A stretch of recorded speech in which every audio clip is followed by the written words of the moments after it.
आज हम इस वीडियो में पृथ्वी का भूवैज्ञानिक इतिहास अर्थात पृथ्वी की उत्पत्ति से लेकर वर्तमान जो उसकी यात्रा है उसके बारे में पढ़ेंगे। किस तरह से पृथ्वी की उत्पत्ति से लेकर आज तक उसमें क्या परिवर्तन हुए हैं समय के साथ। भूवैज्ञानिक समय सारणियों को स्थलाकृतियों, प्राणियों और जो वनस्पति है उसके उत्पत्ति विकास क्रम के आधार पर उसकी जो समय है उसको निश्चित किया गया है। पृथ्वी की उत्पत्ति से वर्तमान समय तक बहुत लंबी अवधि के कारण इसे बड़े विभागों अर्थात जैसे करोड़ों वर्षों अरबों वर्षों के उसमें विभाजित किया जाता है कि क्योंकि एक काल बहुत लंबा रहा होगा जिसमें करोड़ों वर्ष या अरबों वर्ष रहे होंगे।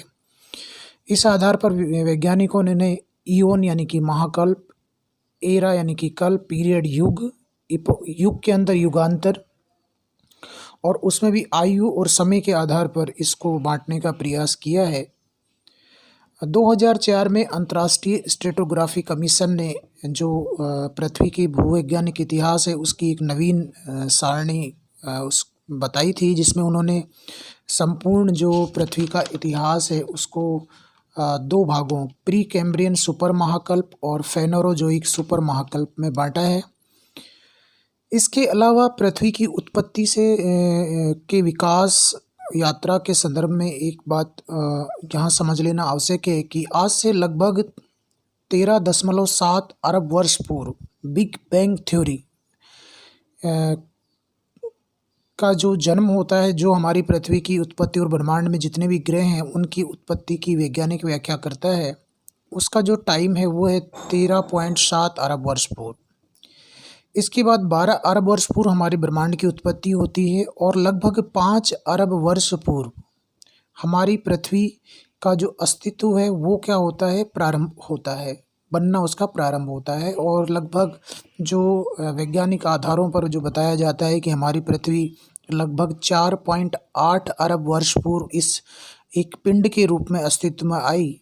प्रारंभ में चूंकि इसका जो ब्रह्मांड में जो इसकी उत्पत्ति हुई है गर्म और तप्त पदार्थों से हुई है जो कि लिक्विड फॉर्म में थे, जिनको ठंडा होने में करोड़ों अरबों वर्ष लगे हैं और वर्तमान स्वरूप को इसने क्या किया है, प्राप्त किया है। तो उस प्रक्रिया में पृथ्वी के ऊपर चट्टानों के निर्माण, उनमें पाए जाने वाले खनिज, उन पर जीवों और वनस्पति का जो विकास हुआ है उसको हम देखते हैं। जो प्री कैम्ब्रियन युग है उसका लगभग 88% भाग प्री कैम्ब्रियन महाकल्प में आता है और इसकी जो आयु है वो लगभग 4.5 अरब वर्ष से लेकर 54 करोड़ वर्ष पूर्व मानी जाती है। इसलिए इसे महानतम कल्प यानी कि सबसे बड़ा कल्प माना जाता है, जिसमें जीवों का बिल्कुल भी कोई विकास नहीं हुआ था। जो प्री कैम्ब्रियन महाकल्प है उसे फिर 3 युगों में बांटा गया है, हेडियन महाकल्प, आर्कियन महाकल्प और प्रोटेरोजोइक महाकल्प। प्री कैम्ब्रियन जो महाकल्प है उसका जो पीरियड है वो बहुत लंबा है, जैसे कि मैंने पहले बताया था कि 54 करोड़ वर्ष पूर्व से लेकर लगभग 4.5 अरब वर्ष पूर्व, यानी कि इतना लंबे अपने ऐतिहासिक युग में पृथ्वी पर अनेकों परिवर्तन हुए हैं, जिससे वो कई महाकल्पों से होकर क्या हुई है, गुजरी है। इसे हम प्री कैम्ब्रियन युग के नाम से भी जानते हैं, जिसमें अनेक प्रकार की भूगर्भीय घटनाएं, वायुमंडल संबंधी घटनाएं और सूक्ष्म जैविक जो जगत है उसका कहीं ना कहीं इस पृथ्वी के किसी न किसी भाग में क्या होता है, आरंभ हुआ माना जाता है। तो और भारत में भी इसी महाकल्प में जो चट्टानों का निर्माण हुआ पृथ्वी के शीतल होने की प्रक्रिया में, उसमें 3 क्रम मुख्य हैं, जैसे जिन्हें हम पढ़ते भी हैं, धारवाड़ चट्टान क्रम, कडप्पा चट्टान क्रम और विंध्यन चट्टान क्रम। ये जो चट्टान क्रम है ये भारत की सबसे पुरानी चट्टानें मानी जाती हैं। अरावली भी इसी क्रम में है, जो कि लगभग अब अपनी जो यूँ कहें कि वृद्धावस्था की ओर अग्रसर हैं, क्योंकि इनकी चट्टानों का जब हम खनन करते हैं तो हम पाते हैं कि कई जगह ये चट्टानें पूरी तरह से क्या हो गई हैं, गल गई हैं, अर्थात वो किस में परिवर्तित हो गई हैं, चूर्ण में परिवर्तित हो रही हैं, जिनको आसानी से खुरचकर या आसानी से हम किसी भी औजार से मतलब मिट्टी के रूप में एक तरह से उसको निकाल सकते हैं। यानी कि इनका जो ठोस रूप है वो धीरे धीरे अब क्या हो गया है, कम हो गया है। तो इस प्रकार प्री कैम्ब्रियन जो महाकल्प है उसके जो इतिहास में जितनी भी ऐतिहासिक घटनाएं घटित हुई हैं उन्हें 3 भागों में बांटा गया है। हेडियन महाकल्प, आर्कियन महाकल्प और प्रोटेरोजोइक महाकल्प। हेडियन महाकल्प ये प्री कैम्ब्रियन युग के साथ ही प्रारंभ होता है और इसका जो टाइम है, समय है, निर्माण का जो समय है वो 4.6 अरब वर्ष से लेकर 3.9 अरब वर्ष तक रहा। यानी कि 4.6 अरब वर्ष से लेकर 3.9 अरब वर्ष तक। तो ये जो लगभग 1 अरब वर्ष तक का जो ये समय है उसमें पृथ्वी के ऊपर, चूँकि पृथ्वी की उत्पत्ति गर्म और तप्त पदार्थ, तरल पदार्थ से हुई है, तो ठंडी होने की जो प्रक्रिया है वो लंबे समय तक चली होगी। ऐसे में ये जो हेडियन महाकल्प है उसकी जो अवधि है वो भी क्या रही होगी, लंबी रही होगी। और इस समय वायुमंडल में जो कार्बन डाइऑक्साइड की मात्रा थी वो इतनी अधिक थी कि उसकी उपस्थिति के कारण इस महाकल्प में जीवों के विकास की कल्पना भी नहीं की जा सकती। अर्थात जो हेडियन महाकल्प है उसमें कार्बन डाइऑक्साइड की मात्रा बहुत ज़्यादा थी। उसका कारण है कि पृथ्वी लगातार गर्म अवस्था से ठंडी अवस्था में हो रही थी और बाहर जो निकल रहा था वो CO2 निकल रहा था। इसके अलावा ज्वालामुखी विस्फोट हो रहे थे जिसके कारण भी कार्बन डाइऑक्साइड गैस बहुत बड़ी मात्रा में बाहर निष्कासित हो रही थी। इसलिए पृथ्वी के जो वातावरण है उसमें कार्बन डाइऑक्साइड जो गैस है उसकी मात्रा क्या हो गई, बहुत ज़्यादा हो गई। तो ऐसे में हम जीवों के विकास की कल्पना भी नहीं कर सकते। जैसा कि वर्तमान में भी आप देख रहे हैं कि जो जीव हैं उनमें जिस तरह से हम वनों को काट रहे हैं और कार्बन डाइऑक्साइड की मात्रा बढ़ रही है, तो हमारा जो इकोसिस्टम है यानी कि पारिस्थितिकी तंत्र है वो क्या हो रहा है, बुरी तरह से प्रभावित हो रहा है और अनेक ऐसे जीव हैं जो इस धरती से क्या हो गए हैं, लुप्त हो गए हैं। तो ऐसे में हम उस समय भी कार्बन डाइऑक्साइड की मात्रा अधिक होने के कारण जीवों का विकास संभव नहीं था। हेडियन शब्द ग्रीक भाषा के हेड से निकला है जिसका अर्थ होता है अंडरवर्ल्ड, है ना। हॉलीवुड में एक मूवी भी आई है अंडरवर्ल्ड जिसमें कि ऐसे जीवों को कल्पना करके बताया गया है कि जो अपने से विपरीत वातावरण में भी अपने आप को क्या कर लेते हैं, सर्वाइव कर लेते हैं। यानी कि वो अधिक तापमान को भी सहन कर लेते हैं, अधिक जो ठंड है उसको भी बर्दाश्त कर लेते हैं, किसी भी प्रकार के वातावरण में को वो सर्वाइव करने की क्या रखते हैं, क्षमता रखते हैं।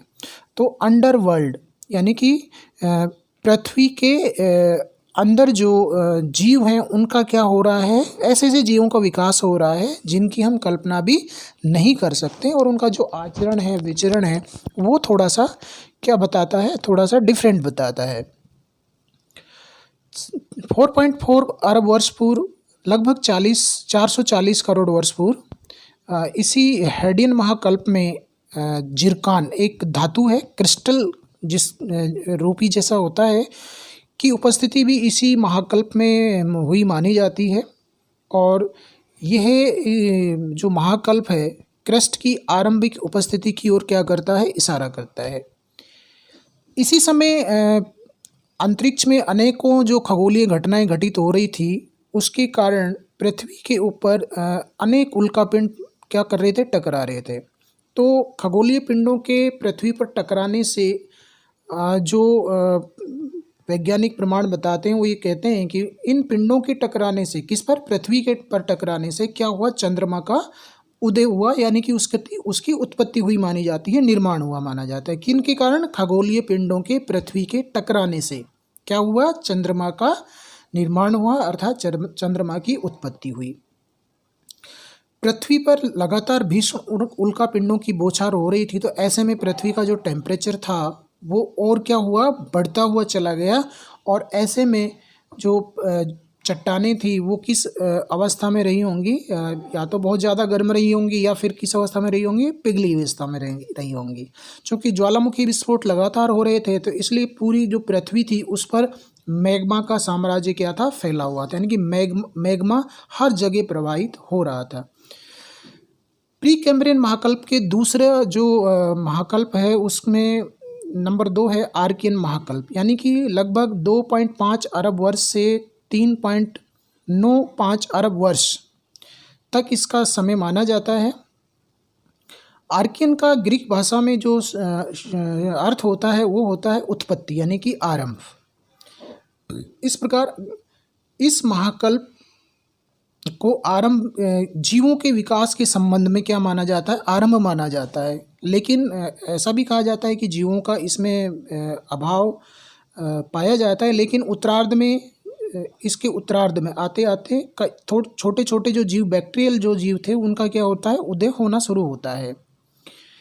इसके अलावा इसमें ग्रेनाइट और नीस चट्टानों की प्रधानता पाई जाती है जिनमें लोहा और सोना पाया जाता है। तो ये बात प्रमाणित होती है कि आज से लगभग 2.5 से 3 और 4 अरब वर्ष की पुरानी जो चट्टानें हैं जिन्हें हम ग्रेनाइट और नीस चट्टानों के नाम से जानते हैं, तो लोहे का जो लोहे में जो सोने का विकास हुआ था, चट्टानों में लोहा और सोने का जो विकास हुआ वो आज से लगभग 2.5 अरब से 3.9 अरब वर्ष पूर्व की अवधि के दौरान जो चट्टानें ठंडी हो रही थी या जिनका रासायनिक परिवर्तन हो रहा था, जिनमें खनिजों का निर्माण हो रहा था, तो ये हम कह सकते हैं कि हमारी पृथ्वी के ऊपर जो लोहा और सोना पाया जाता है वो लगभग 2.5 अरब वर्ष पुराने ऐतिहासिक चट्टानों के क्रम में पाया जाता है। इसी समय आर्कियन महाकल्प में पृथ्वी ग्रह के रूप में क्या हो रही थी, बदल रही थी। प्री कैम्ब्रियन महानतम महाकल्प का जो तीसरा महाकल्प है प्रोटेरोजोइक महाकल्प। इसका जो टाइम है वो लगभग 54 करोड़ वर्ष से 2.5 अरब वर्ष तक का रहा है। इसे 3 जो उपविभाग में बांटा गया है, पैलियो प्रोटेरो, मेमो प्रोटेरो और नियो प्रोटोरोजाइक। इसके 3 उपविभाग किए गए हैं। इसे क्रिप्टोजोइक महाकल्प भी कहा जाता है। क्रिप्टो का अर्थ ग्रीक भाषा में गुप्त जीवों का महाकल्प होता है, अर्थात इस महाकल्प में ऐसे छोटे छोटे जीवों का विकास हो गया था, लेकिन इतनी अधिक मात्रा में नहीं था कि उनके बहुत ज़्यादा प्रमाण हमको देखने को मिलते हों। लेकिन कहीं कहीं पृथ्वी के ऊपर जो जीव थे, छोटे छोटे जीव थे, उनका विकास प्रारंभ हो गया था।